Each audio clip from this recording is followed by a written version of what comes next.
mana murtiitti osoo hin dhiyeessin hafu. Iyyanni dhiyaate qaama bilisa baasuudha waan ta'eef iyyattoonni kun qaamaan dhiyaachuun barbaachisaa ta'e waan argameef jedhee manni murtii irra deebi'ee ajajee jira. Kibba Itoophiyaa hawaasaatti abbaan nama ilma isaanii ajjeeseef dhiifama godhan. Tolijee gadaay halle tafarradannaa maarramee beet gabba. Namichi ilma koo ajjeese itti murtaa'ee mana hidhaa seeneera. Utuu inni hin argin duuba isaarraan deemee miila isaa qabadhe. Bal'inaan itti deebina Afgaanistaanitti kirkirii lafaa namoota 1,000 ajjeesuuf oduuwwan gaggabaaboo biraas harkaan qaba an beekaa Toomaati.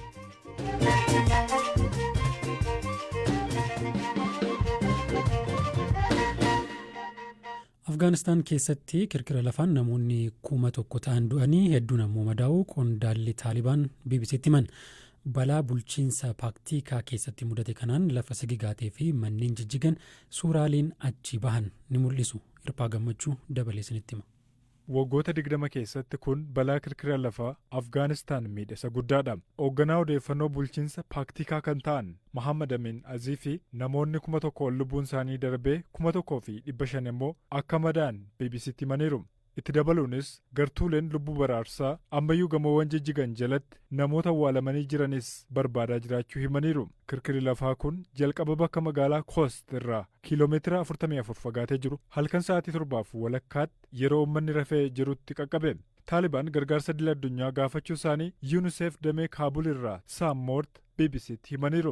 Afgaanistaan keessatti yeroo balaan kirkira lafaa uumamu miidhaa guddaa kan geessisu keessumaa manneen baadiyyaa hedduun cimina kan hin qabne waan ta'aniif waldhibdee waggoota hedduuf Afgaanistaan keessa tureen biyyattiin humna ittisaa balaa kirkira lafaa fi balaa uumamaa biroo akka hin jabeeffanne taasiseera. Kirkirri lafaa kun cimina maagniitiyuudii 6.1 fi gadi fageenya kiiloomeetira 51 akka qabu ogeessonni ibsaniiru. Kirkirri kun hanga fageenya kiiloomeetira 500 Afgaanistaan, Paakistaanii fi Indiyaa keessatti dhaga'ameera.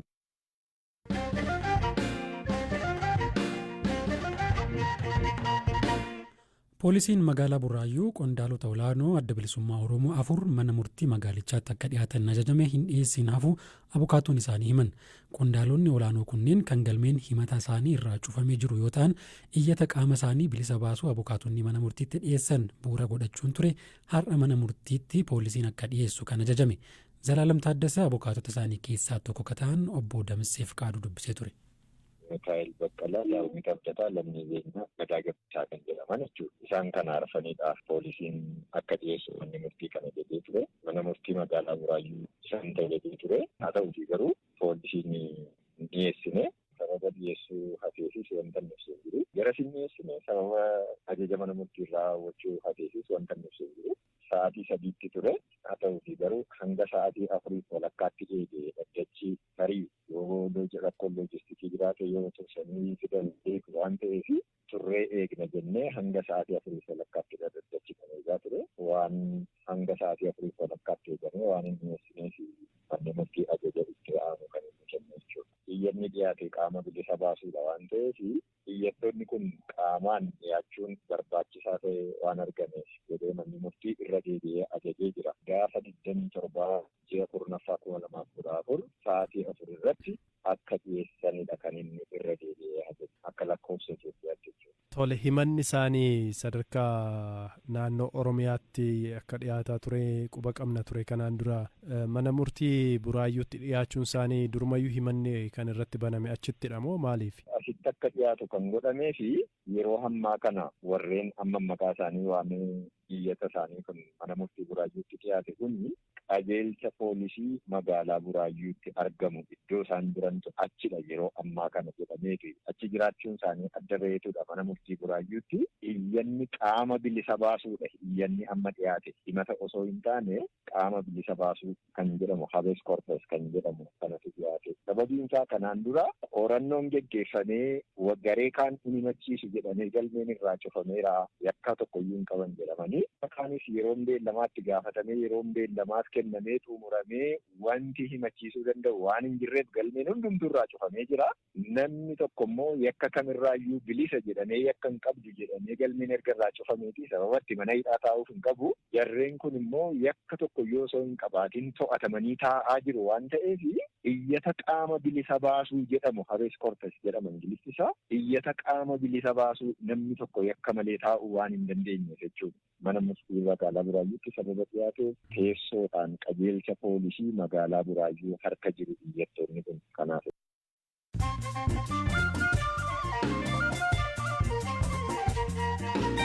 Gidduutti immoo oduu gaggabaaboon isinitti hima. Jiraattonni godina Wallagga Lixaa aanaa Gimbii ganda tolee haleellaa sanbata darbe hidhattootaan raawwatamerraa hafan gargaarsa nyaataa gahaa argataa hin jiru jechuun komatan.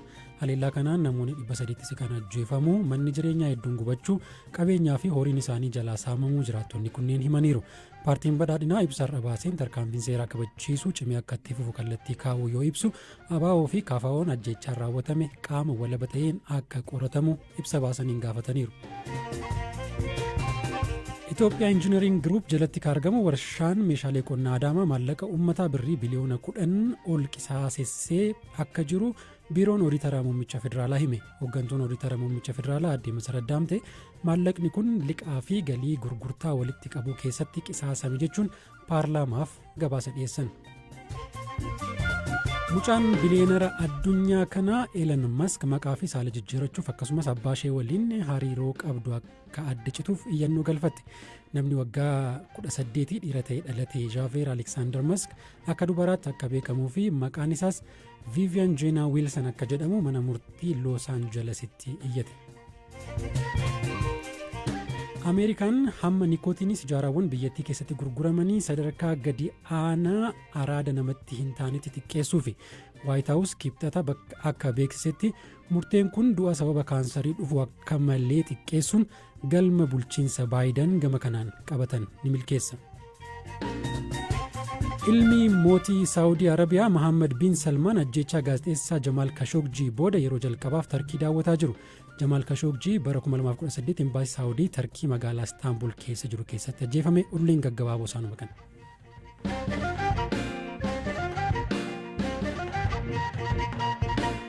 Itti aansinee waa'ee manguddoo nama ilma isaanii ajjeeseef dhiifama godhanii isinitti himna. Obbo Maatiyaas Dastaa magaalaa Hawaasaa keessatti waggoota 30 hojii ijaarsa manaatiin beekamu. Caalaatti kan beekaman garuu mana isaanii keessatti waajjira xiqqoo banachuun tajaajila araaraa kennaniini. Manguddoon kun nama ilma isaanii ajjeeseef dhiifama gochuun isaanii ammoo caalaatti akka gurra horatan isaan gargaareera. Akkamii fi maaliif nama ilma isaanii ajjeeseef dhiifama akka godhan gaafannee turre. Namichi ilma koo ajjeese itti murtaa'ee mana hidhaa seeneera. Ani immoo hojii araaraaf gara mana hidhaatti waan deddeebi'uuf guyyaa tokko namoonni sunoo isaa sanadha jedhanii fagoorraa natti agarsiisan. Utuun hin argin duuba isaarraan deemee miila isaa qabadhe. Maaf miila koo qabatte jedhee na gaafate. Bishaan qabadhee waan tureef miila keessirraa dhiquufani jedheen itti dubbadhe. Maaliif yeroo naan jedhu ilma koo kana ajjeese sidha. Har'a garuu ani siin jaaladha jedheeni lafarra gangalate. Yeroos hin gangalatiin asiin hiikamtan jedheeni. Sana booda dhimmicha gara boordii dhiifamaatti geeffamee innis hidhaaraan hiikame. Kanuma dhiifama gochuun ana miti dhiifama kan godheef Waaqayyoo gooftaa koodha malee. Wayita nama ilma isaanii ajjeese kanaaf akkanaan dhiifama gochuun akka inni mana hidhaatii hiikamu gargaaran miirri maatii isaanii maal akka ture obbo Maatiyaas akkas jedhu. Ani yeroon dhiifama godhuufitti obboleonni isaa fi maatiin kee biroon sitti mufatanii jedhanii kan na gaafatan turaniiru. Anis isaanii hin beeku. Amma kan sammuu koo na ajajaa jiru akkan dhiifama godhuufidha. Isa kaan Waaqayyootu beeka jedheen deebiseef. Kanaaf ijoolleen koos Waaqatti waan amananiif waa'ee hojii araaraa koo waan beekaniif homaa waan biraa hin dubbanne. Gooftaa Yesuus Kiristoos utuu cinaachisaa waraanamuu dhiifama godheera miti. Ana akka Yesuus Kiristoos ta'uuf jedhe osoo hin taane waan ani godheeru isinis ni gootu jedhee utuu miila dhiquu Gooftaa Yesuus waan dubbateef anis miila dhiqaa kanan godhe hafuura Gooftaan kunaaf kenneeni. Namicha kana ergan dhiifama godhee fi hiikamee booda arganii hin beeku. Maatiin isaa eenyu akka ta'anillee hin beeku. Dhiifama gochuu koofitti ani guyyaa hundaan gammada. Sagalee Waaqayyoo waan ta'eef gammachuutu natti dhaga'ama. Manguddoon waggaa 85 kun ilmi isaanii Israa'el jedhamu bara 1998 akka ajjeefame himu. Haala yeroos ture yaadatan. Ilma koo isa cimaa ture. Dandeettii qaba ture. Baay'een jaalladhaani. Intala kutaa 11ffaa birattu qaba ture. Ajjeefamuu isaa kanan dhaga'e halkan sa'aatii 5tti ture. Namni bakkeetti wal loluu dhaga'ee gurbaan gad ba'ee ture. Yeroo sanatti haati warraan koos lubbuun turte. Namoota kaan waliin gara bakkichaatti fiiganii deeman. Aan gad jilbeeffadheen waaqa kadhachuu eegale.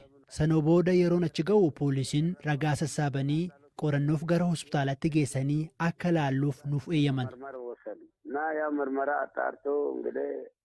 Obbo Maatiyoos waajjira araaraa qe'ee isaanii keessatti banatanii tajaajila kan eegalan osoo mucaan isaanii hin ajjeefamiin naannoo bara 1995 ture. Ergasii namoota wal dhaban hedduu araarsuu himu. Namni himata dhiyeesse yeroo gara waajjira koo dhufu jilbeeffadheen miilla isaa dhiqa. Maanguddoon akkanaa namni hojii koontiraaktara hojjechaa ture abbaa ijoollee kan ta'e akkanaan miilla dhiqu jedhanii tole jedhu.